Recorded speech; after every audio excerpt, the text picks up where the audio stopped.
Conferencia pronunciada por el profesor Jordán Bruno Yenta sobre libre examen y comunismo en el Salón Huemul el 2 de abril de 1960. Señoras y señores, al agradecer las palabras de mi talentoso alumno y querido amigo Juan Carlos Gámbaro, quiero reducirlas en primer término a su justa proporción. Es verdad que hace 25 años estoy dedicado a la enseñanza de la filosofía y de la teología, es decir, al estudio y a la comunicación, al testimonio de las verdades de Dios y de las verdades esenciales.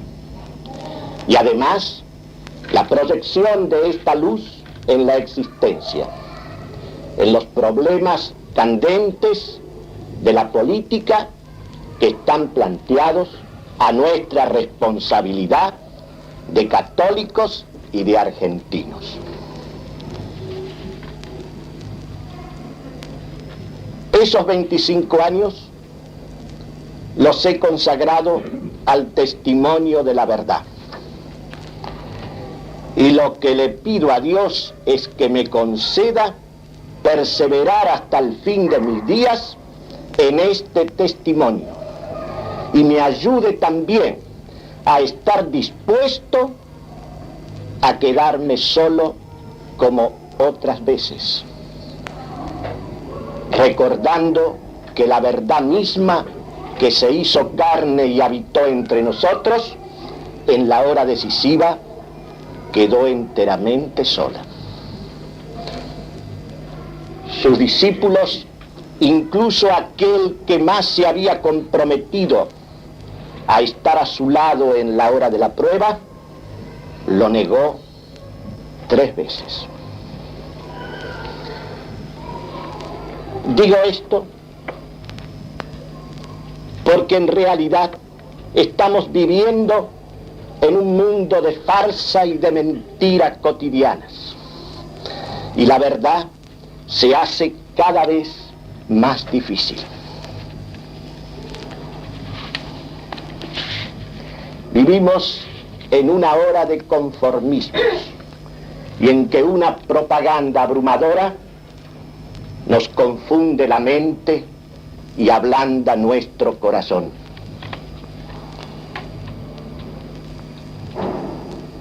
Esa propaganda, por ejemplo, plantea falsas antinomias, como que el comunismo se contrapone al capitalismo, como que el comunismo se contrapone a la democracia, o que el comunismo se contrapone a la libertad. Y en verdad, así lo estimo yo, todas estas son falsas antinomias. Porque con relación a la primera, capitalismo, comunismo, el capital es un elemento imprescindible en la actividad económica. No puede faltar jamás en la actividad económica. Hace falta siempre una acumulación, una reserva de bienes materiales, de dinero o equivalente para montar cualquier empresa y llevar adelante de producción o de cambio. De manera que no puede haber, y menos en los tiempos que vivimos, un orden cualquiera que sea, un régimen cualquiera que sea donde esté ausente el capital. El problema se plantea con respecto a quiénes son los poseedores del capital. La forma más natural, más normal, más propia, es que el poseedor sea la persona privada. Privada y conocida.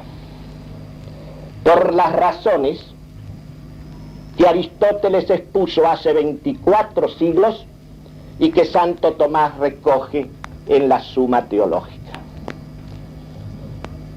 Cada uno está siempre mucho más aplicado a aquello que le concierne que a lo que es común. Además, cada uno está siempre mejor en aquello que sabe, en aquello que es su oficio, el cuidado de su vida, que en cuidados comunes.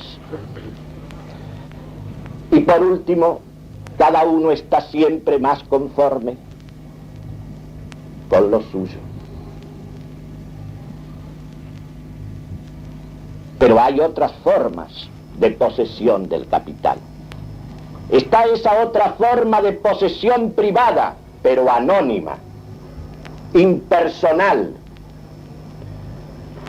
internacional incluso, que se disimula, que se esconde a los efectos de poder consagrar ese capital a un lucro infinito, a una cría de él mismo sin límites.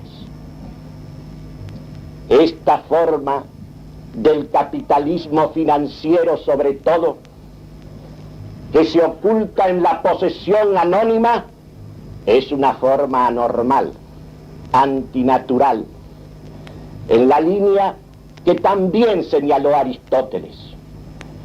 Esto que ocurre con el dinero, esta aptitud del dinero a tener cría, a aumentar, siendo como es en realidad un medio de cambio.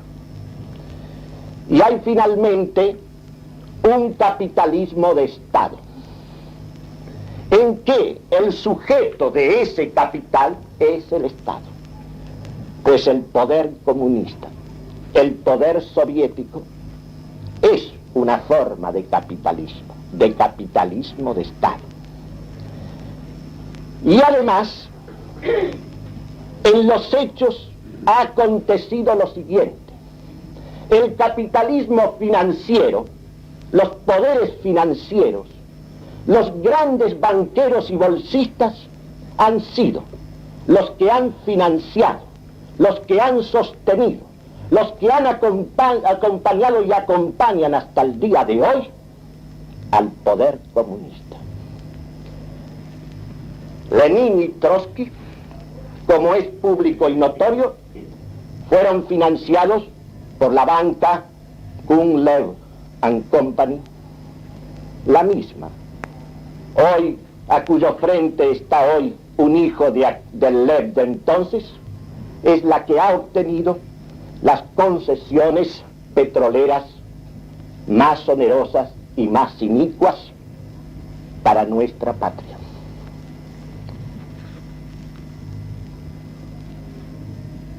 De manera que no es verdad. En los hechos se documenta que entre la plutocracia y el comunismo hay más bien coincidencia que oposición.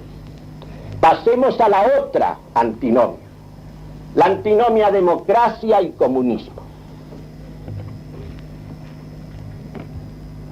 En realidad, cuando decimos hoy la palabra democracia, se ha de entender en el sentido que la practicamos, que la vivimos, la democracia jacobina, mecánica, cuantitativa, del sufragio universal, de la soberanía popular, en la cual todos los ciudadanos, todas las calidades, todas las jerarquías, todas las categorías se resuelven en el uno vacío e indiferente. Y lo que se contabiliza en las urnas es la suma de esos unos vacíos e indiferentes, donde todo está allí nivelado, donde todo está allí confundido y subvertido.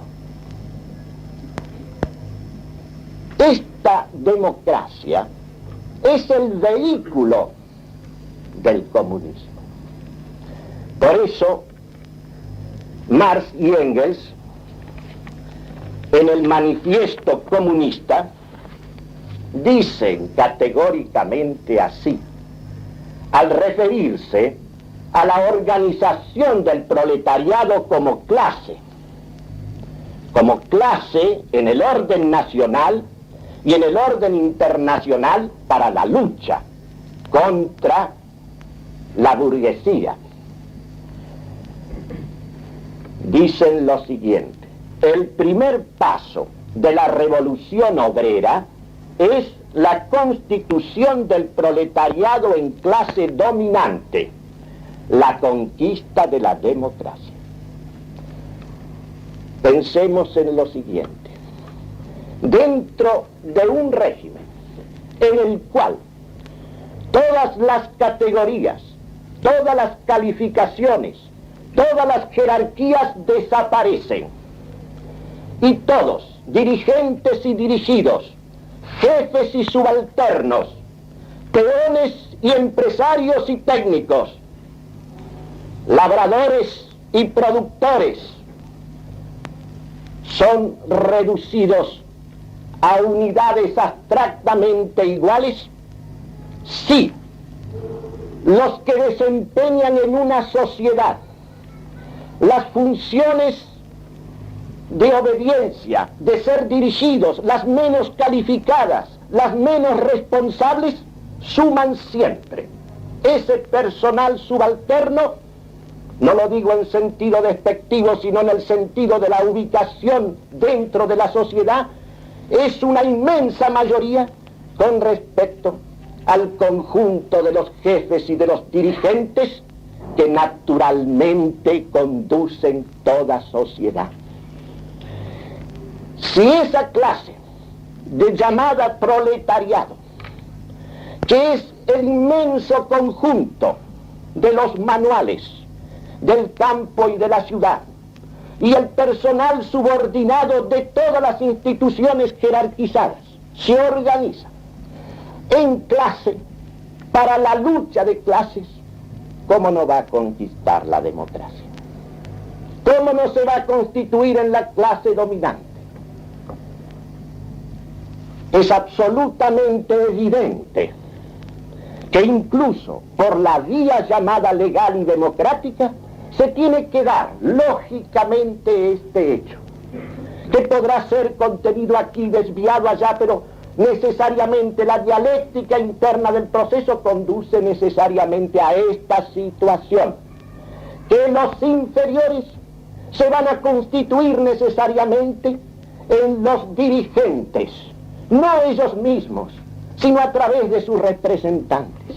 Pero ¿quiénes son los representantes de ese personal subordinado? ¿Quiénes son los representantes? ¿Son las jerarquías naturales? De ninguna manera. Son aquellos que mejor reflejan sus pasiones, que mejor reflejan sus intereses, que mejor reflejan sus apetitos, y sobre todo los que se han dedicado a desquiciar, a sembrar el descontento en las almas, aprovechando, claro está, las injusticias y abusos que en el orden de los hechos se producen en las sociedades y que se han agudizado en el mundo contemporáneo. Por eso Lenin, en un ensayo que escribió en momentos en que se disponía a erigirse en el conductor de la revolución comunista en Rusia, el ensayo titulado El Estado y la Revolución, dice lo siguiente, corroborando al manifiesto comunista: solo en la sociedad comunista, cuando hayan desaparecido los capitalistas, cuando no haya clases, solo entonces desaparecerá el Estado y podrá hablarse de libertad. Solo entonces será posible y será realidad una democracia verdaderamente completa, una democracia que no implique ninguna restricción. Es decir, una democracia utópica en la cual todas las desigualdades habrán desaparecido.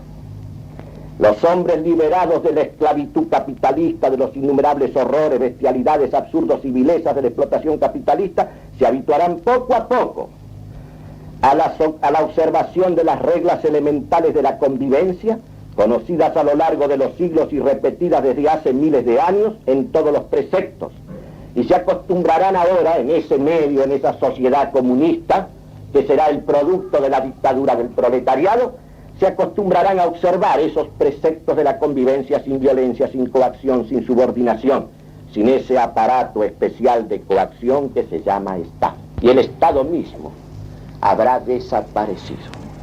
Es el salto a la libertad en la terminología de Engels, el compañero de Marx, en el anti-Düring. Porque como veremos más adelante, la causa de todos los males, de los odios, de las envidias, de la explotación del hombre y por el hombre, que ha sido la característica de la historia de todas las sociedades hasta el día de hoy, es justamente la existencia de desigualdades artificiosas, convencionales, arbitrarias, violentas, que han alterado la situación originaria del hombre. La situación originaria del hombre, que es un estado de igualdad natural, con leves diferencias de un ejemplar a otro, las mismas, dice Rousseau, que existen, por ejemplo, entre los animales irracionales de cada especie, que integran una especie determinada. Pero volviendo a lo que estábamos comentando, la democracia jacobina cuantitativa del sufragio universal es el vehículo del comunismo. ¿Y la libertad? Porque la palabra libertad es también una palabra equívoca. ¿Pero qué quiere decir? ¿Qué significa la palabra libertad en el uso habitual, en el uso corriente? La libertad es esa libertad liberal. Es esa libertad que se afirma frente a toda autoridad, comenzando por la autoridad de Dios. Es esa libertad que el hombre reivindica como una posición de radical autonomía, una raíz de independencia, dice Maritain, una raíz de independencia. San Agustín comentaba que la raíz psicológica del pecado es ese deseo en el hombre de una autonomía propia y total, de independencia, de ser un punto de partida, de ser el comienzo de todo, del pensamiento, de la vida, de las decisiones.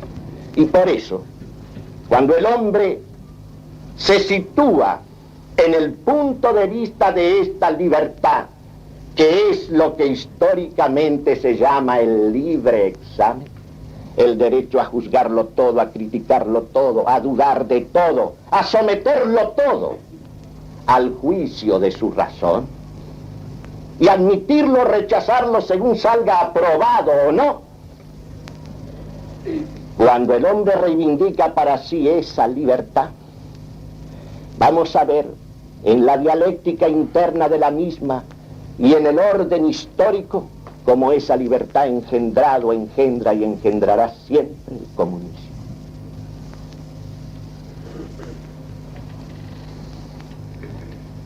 Y antes de entrar en el análisis de fondo, quiero referirme al siguiente hecho. Observen ustedes lo que pasa en estos momentos en el mundo. Khrushchev, que es un verdadero Caín, masacrador de pueblos cristianos a la vista de un mundo que no hace nada más que declamar sobre los sagrados derechos de la persona humana, es recibido triunfalmente en esas llamadas democracias occidentales. Y hombres que aparecen en el mundo como campeones de los derechos humanos le tienden la mano, se pasean con ellos. Y a veces, como ha estado ocurriendo en Francia en estos días, poblaciones enteras aclaman a Caín. Y ocurre que algunos de estos personajes van a misa los domingos y hasta comulgan. Y hace poco ha estado aquí el presidente de los Estados Unidos, el general Eisenhower, campeón de la democracia y de los derechos humanos, conductor de los ejércitos que dieron la victoria a la democracia y a la libertad. ¿Y qué dijo en nuestro país y repitió en todas partes? Esta es una hora de comprensión. Todos los pueblos del mundo tienen que entenderse. Esta es una hora de acercamiento. Ahora que los progresos de la tecnocracia y de las comunicaciones permiten que haya un intercambio de información continuo.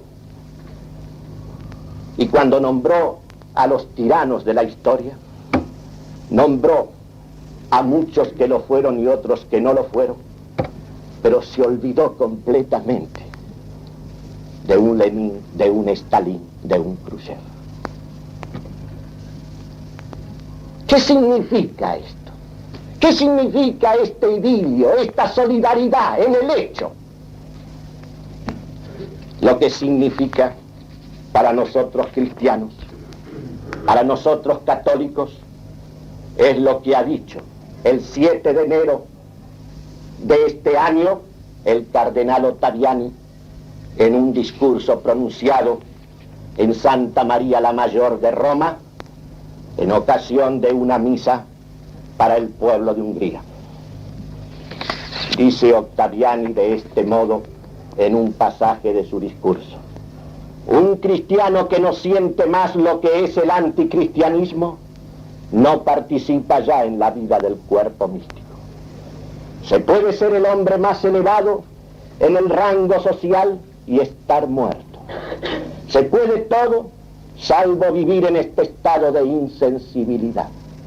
Un ser está podrido, se descompone cuando no reacciona más. Frente a un masacrador de cristianos, frente a aquel que no se contenta con negar, sino que insulta a Dios y flagela en cruel desafío a sus servidores y a sus hijos, ¿puede un cristiano sonreír? ¿Puede un cristiano ser complaciente? ¿Puede un cristiano optar por alianzas con los auxiliares, con los aliados de aquellos que sostienen y preparan el advenimiento de un régimen anticristiano de terror en los países todavía libres? Este comentario, dirigido a los católicos o los que hacen los católicos en el mundo, a estos gobernantes que están hablando constantemente de los tiranos y de la rebelión de los pueblos contra los tiranos, y que no se les cae de los labios la defensa de los sagrados derechos de la persona humana, están dedicadas estas palabras. Es la insensibilidad de que les decía al principio, esta falta de reacción, esta cosa tremenda que ocurre hoy, que resulta que todavía la gente se estremece y la propaganda también frente a los crímenes de los nazis, que no los vamos a excusar, por supuesto. Y estos crímenes, y estas cosas tremendas que están pasando delante de nuestros ojos, este exterminio de pueblos enteros, esta dispersión de pueblos enteros, esta esclavitud de millones y millones de seres en el mundo, resulta que no mueve a nadie. ¿Qué reacciones hay en el mundo? Los defensores de la democracia y de la libertad, hablan de comprensión, de tolerancia, de mano tendida, asustando a la gente con que si ocurre una guerra va a ser un exterminio general, como si no fuéramos a morir lo mismo. Y como si el problema para nosotros fuese vivir unos años más o unos años menos, como si fuera mejor llegar a vivir como está viviendo hoy, no solamente la media humanidad, sino esa situación de tremenda incertidumbre y angustia permanente en que están los otros pueblos del mundo.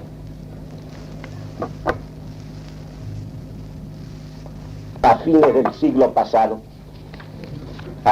siglo pasado,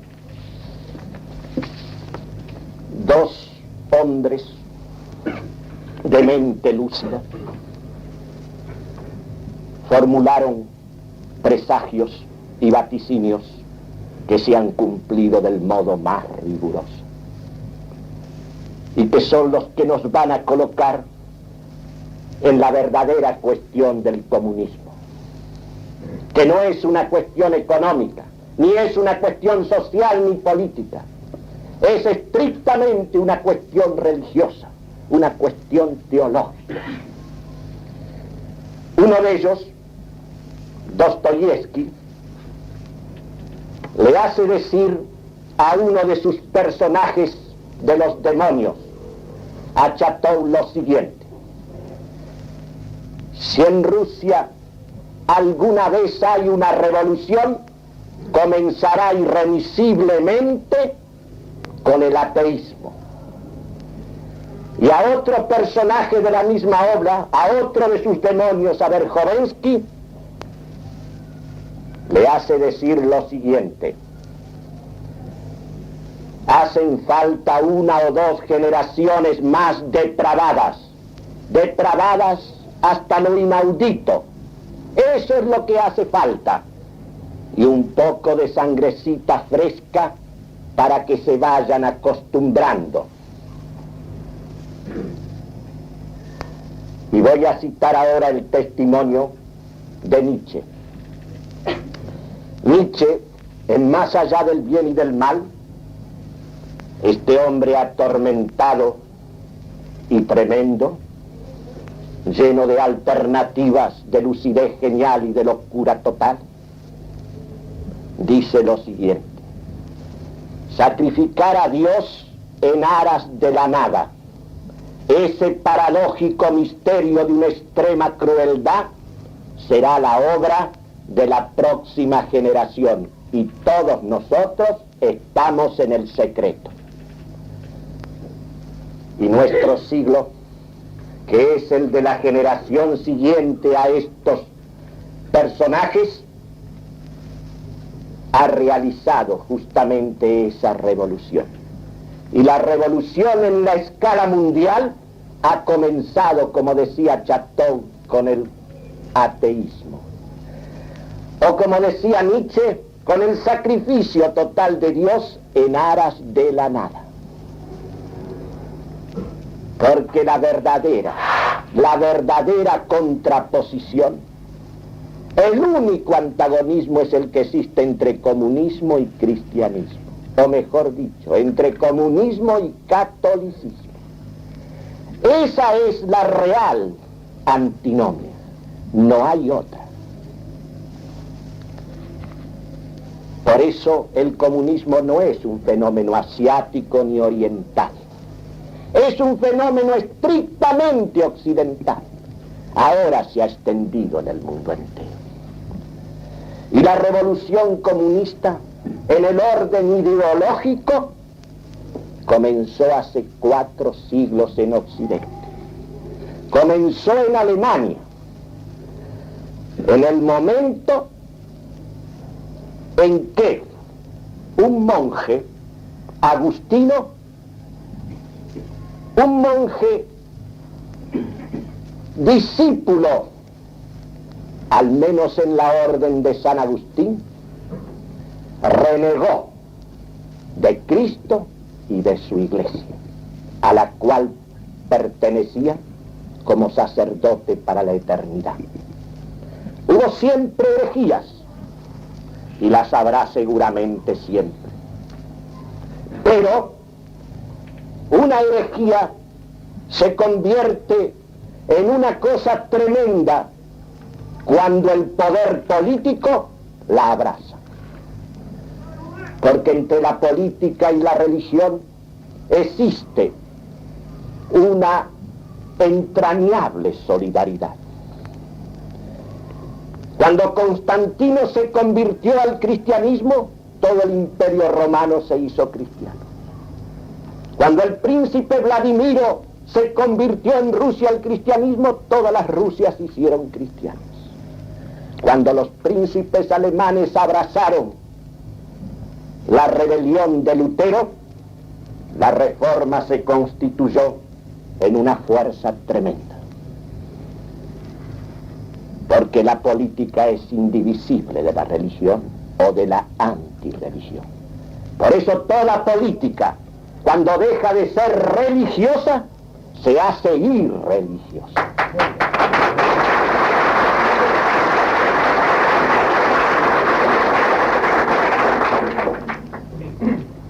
¿En qué consistió la rebelión de Lutero?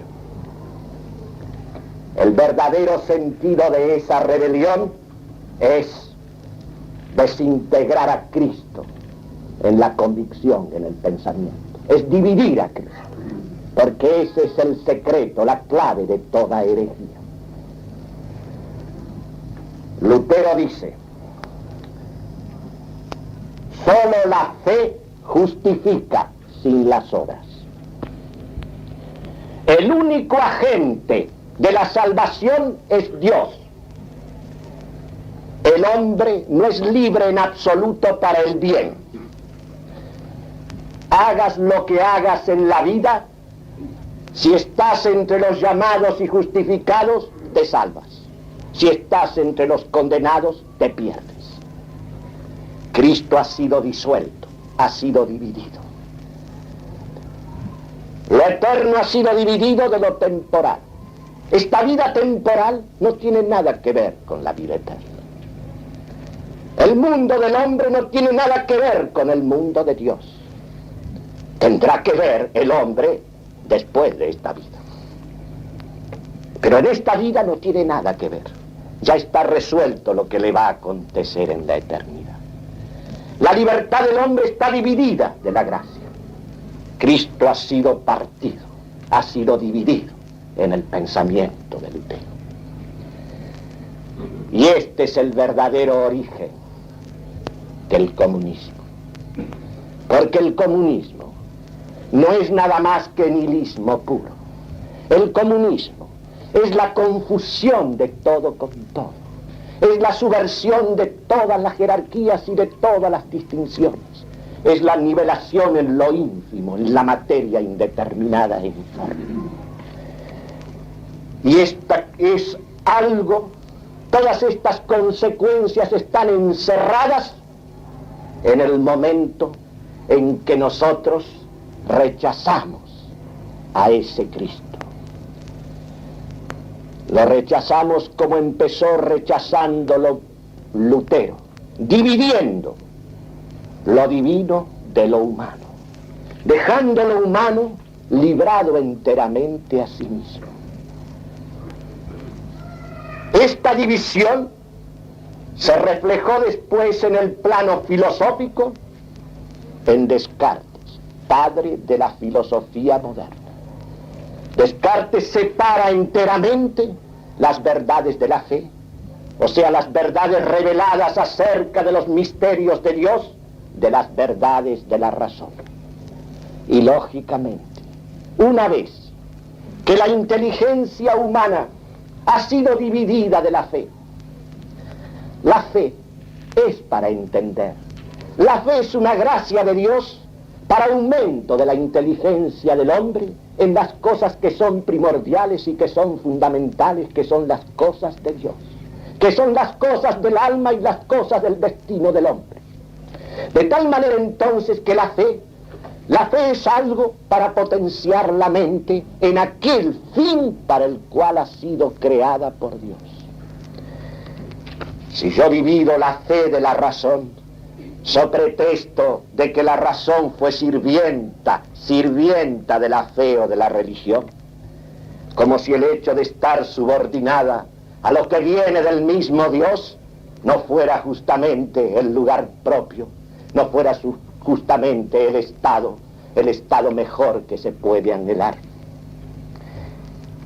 Y lógicamente, una vez separada la fe de la razón, tenía que ir extinguiéndose poco a poco la vida contemplativa de la inteligencia.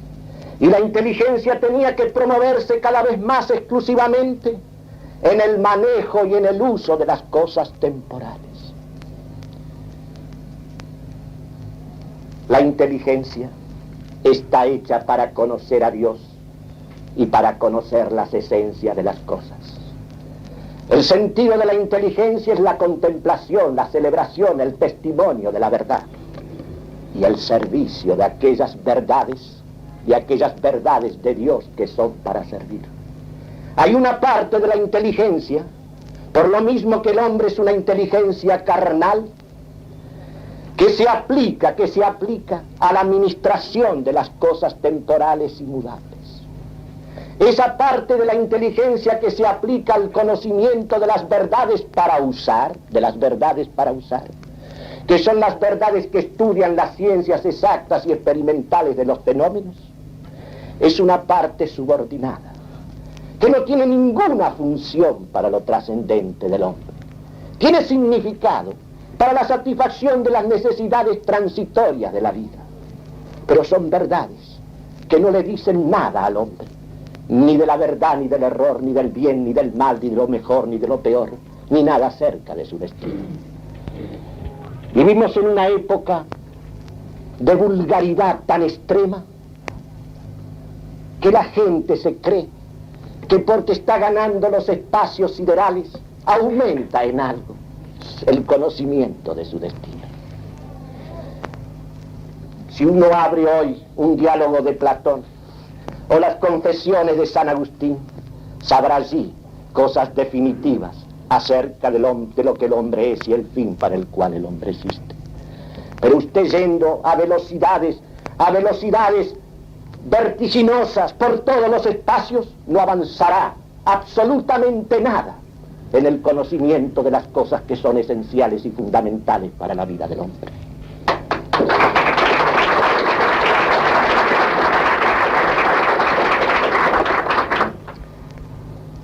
Y con Descartes se inicia el sentido de la ciencia como una praxis, como una práctica. Lo dice él mismo en la parte sexta del discurso del método. Abandonar esas ciencias especulativas, esas especulaciones sobre las esencias que son vanas e inoperantes, y aplicar la inteligencia al conocimiento y al dominio de las fuerzas materiales de la naturaleza, y adquirir de ese modo el dominio sobre las cosas materiales, el dominio sobre el mundo exterior.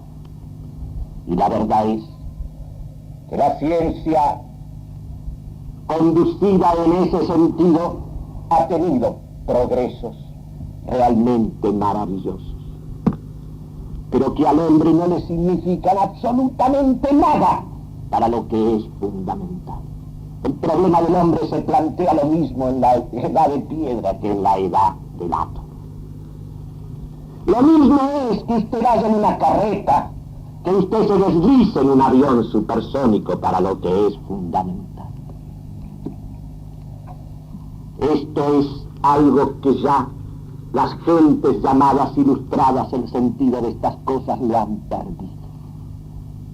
Porque claro está, esa división de Cristo, de lo divino y de lo humano que está unido en él hipostáticamente en su persona, esa división de las verdades de fe, de las verdades de razón, esa proyección de la inteligencia exclusivamente hacia lo que sirve a la vida animal y transitoria del hombre, ha hecho que cada vez más el hombre esté encerrado y clausurado en su indigencia y en su miseria espiritual y moral. Si no, ¿cómo podría usted escuchar al jefe de una gran nación, como nos decía el otro día el señor presidente Eisenhower, que en esta hora de la tecnocracia se están venciendo las enfermedades y se está avanzando hacia el idilio universal? Venciendo las enfermedades, es realmente ridículo. Es como si usted, muriéndose de otra enfermedad que esa que más o menos se combate, el problema se lo hubieran resuelto, el problema del hombre y su destino. Se ha perdido el sentido. Aquel que tenían incluso los paganos, aquellos que fueron eminencias, claro está, como un Aristóteles. Más vale vivir un solo año para un fin elevado que arrastrar una larga vida vanamente. ¿Qué importancia tiene vivir unos años más o unos años menos si tenemos que morir? Y por más penicilinas, y por más progresos, y por más aviones supersónicos nos vamos a seguir muriendo. Y el problema está en que nos morimos. Y lo mismo da que sea de una cosa o de otra, en un accidente o en una enfermedad, de viejos o de niños, lo mismo da. En cuanto a lo esencial, en cuanto a lo fundamental. Y bien, ¿qué aconteció después de esta división de las verdades de fe y de las verdades de razón? Que la teología y la metafísica fueron eliminadas progresivamente de la vida civil. Y llegamos al siglo XVIII. Y en este siglo, siguiendo la dialéctica de ese proceso de división de lo eterno respecto de lo temporal, de lo divino respecto de lo humano, de la fe respecto de la razón, ese hombre librado a sí mismo empieza a desconocer el pecado original. Toda la enseñanza milenaria del cristianismo se borra de la ciencia oficial. Y surge la idea de la bondad natural del hombre. Para esto, antes, Spinoza, el judío Baruch Spinoza, había en su tratado teológico político dicho lo siguiente, en la línea de Lutero y de Descartes. La ley natural, la ley de la naturaleza humana es el egoísmo. El egoísmo es un movimiento natural del hombre. Y la ley natural reivindica para el hombre el derecho de llegar hasta donde llega su poder y de no tenerse en cuenta nada más que a sí mismo. Esto que es la figura misma del pecado. Esto que es la figura misma de la naturaleza viciada y herida, es erigido en ley natural, en el principio bueno de la naturaleza. Piensen ustedes que Platón, en la carta Arquitas, dice lo siguiente: recuerda que nada de lo que eres y de lo que tienes y de lo que has recibido, lo has recibido para ti solo, también para tu patria y para tus amigos. Y esto lo decía un pagano 5 siglos antes de Cristo.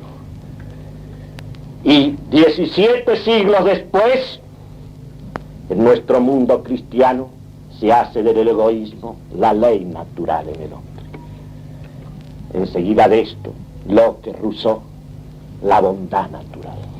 ¿Qué significa la idea de la bondad natural? Un paso más en la división entre lo divino y lo humano, entre el mundo de la gracia y el mundo de la libertad. Significa un paso más en el sentido del hombre limitado a sí mismo, girando en torno de sí mismo como de su propio sol, son palabras de Marx, y edificando desde él el pensamiento, la voluntad, la vida, la ciudad, las instituciones.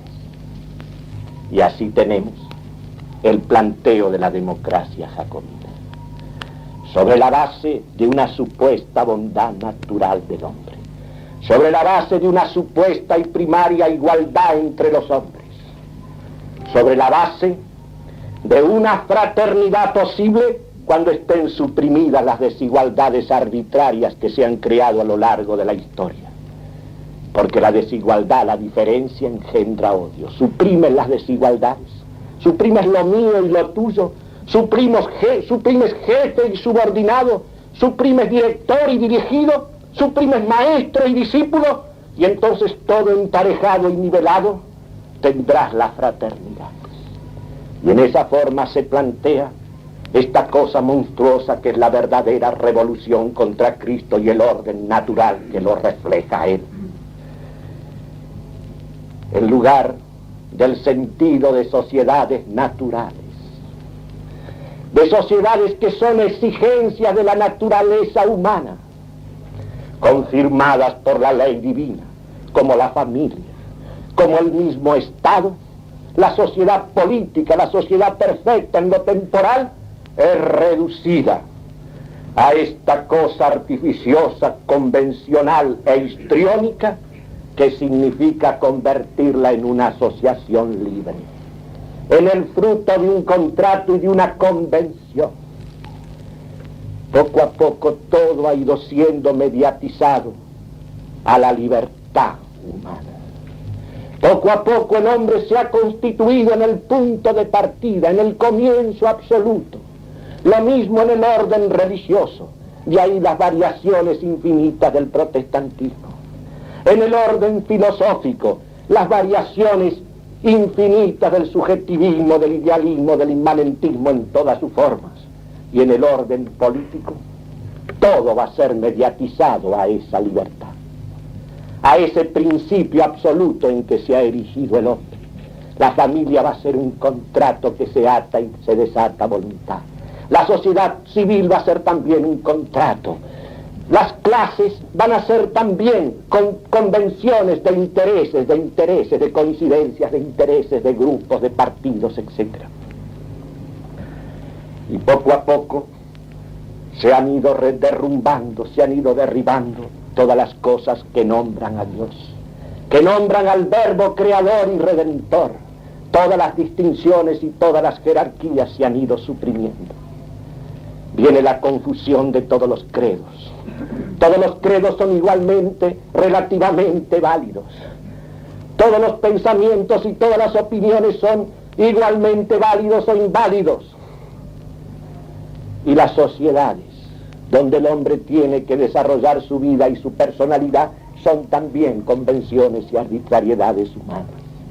Y usted asiste a esta locura de constituciones de los estados, que tienen un artículo que dice: esta constitución se puede cambiar toda, en cada una de sus partes, cuando lo decida la voluntad de la mayoría. ¿Qué sentido de fidelidad, de responsabilidad, de lealtad continuada? ¿Qué sentido de la majestad y de lo solemne puede caber donde todo está sujeto a la mediatización de esa libertad? De discutirlo todo, de deshacerlo todo, de volverlo a hacer todo, de volver para atrás, de volver para adelante. El comunismo no es nada más que la etapa final de todo este proceso.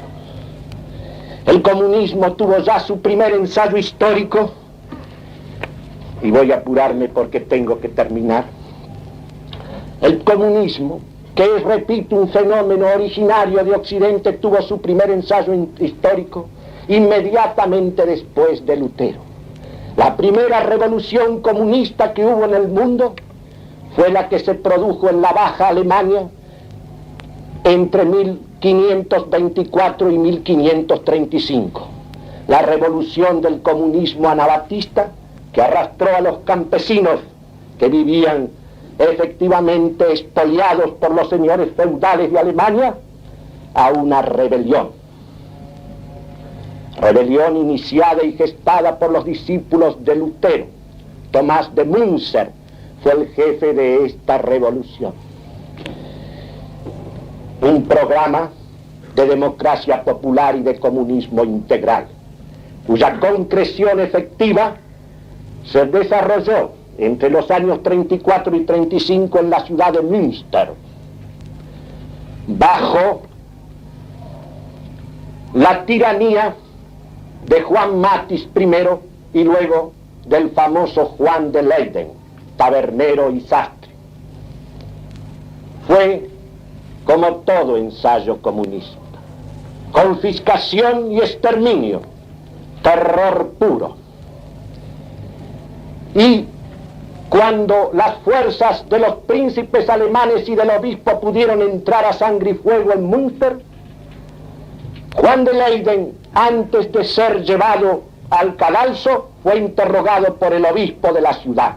Y el obispo le preguntó: ¿de dónde pretendes tú que habías recibido la autoridad o el poder que ejercías sin límites? ¿Y qué le contestó Juan de Leyden? Esa autoridad, ese poder, me lo dio el pueblo en nombre de Dios. Se lo dio el pueblo. Lo del nombre de Dios seguirá figurando en los preámbulos de las constituciones, como pasa en la nuestra. Se lo nombra en el preámbulo y después usted no lo encuentra en ninguna parte.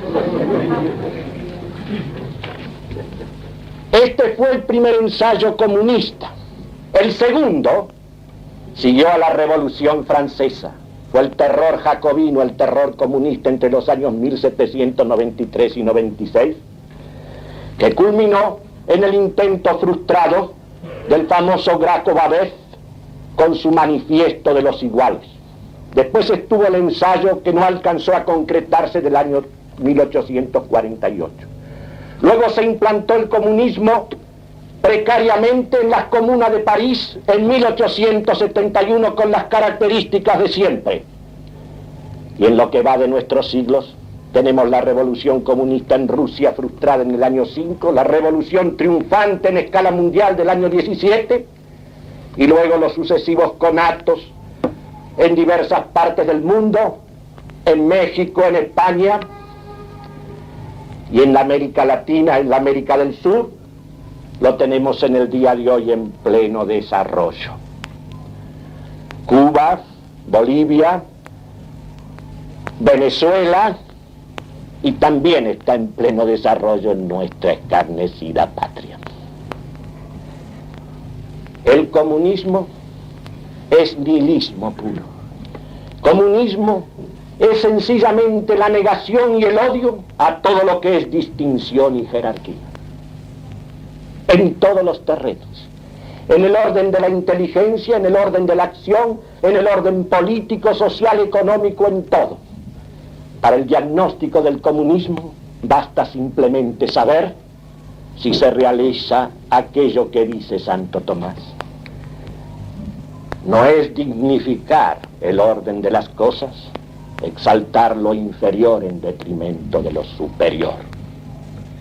Y para que ustedes vean cómo un gran humanista español del siglo XVI, del tiempo de aquel gran César romano y católico que fue Carlos V, Juan Luis Vives, en su famoso opúsculo, en donde comenta la revolución comunista anabatista de la Baja Alemania, titulado De la Comunidad de los Bienes, escrito en Brujas en 1535, nos expone Vives lo que constituye el esquema de todo programa, de todo movimiento y de toda acción comunista en el mundo. Lo mismo de las que se desarrollaron en un plano, en un marco regional, que las que han alcanzado la escala mundial. Fíjense el orden que establece, que describe en el proceso de las destituciones, de las destrucciones, de las subversiones. En otro tiempo, dice en Alemania, las cosas de piedad estaban de tal suerte constituidas que se mantenían firmes y estables en gratísima quietud. Mas alguien advino que se atrevió a discutir algunas, al principio moderada y medrosamente, muy luego sin rebozo, no sólo para disputar acerca de ellas, sino para negarlas, suprimirlas o rechazarlas, mostrando respecto a muchas de ellas tanta seguridad como si el objetante hubiese bajado del cielo conociendo los secretos designios de Dios o se tratase de coser un zapato o un vestido. De la discrepancia de las opiniones vino la discordia de la vida. Y entonces, a los que habían suscitado la guerra en el fementido nombre de libertad e injustísima igualdad de los inferiores con los superiores, sucedieron los que decretaron, pidieron y exigieron no ya aquella igualdad, sino la comunidad de los bienes. Todo comienza en Cristo. Después se pasa al plano de las verdades, que estudia la razón. Después se pasa al plano de las jerarquías políticas y sociales y finalmente llega el planteo de la comunidad de los bienes materiales. Este orden, que va de lo religioso y desciende hacia lo económico pasando por lo político y social, se repite en todo y se repetirá siempre en todo ensayo comunista. Como ustedes ven, este es un comentario escrito hace más de 4 siglos. Ya está el diagnóstico y el pronóstico de esta enfermedad. Y antes que él, ya está en los libros sagrados. Si ustedes leen la primera y la segunda epístola de San Juan, encontrarán aquello que dice así: han surgido muchos seductores que no confiesan que Jesucristo ha venido en carne. Esos seductores son el anticristo.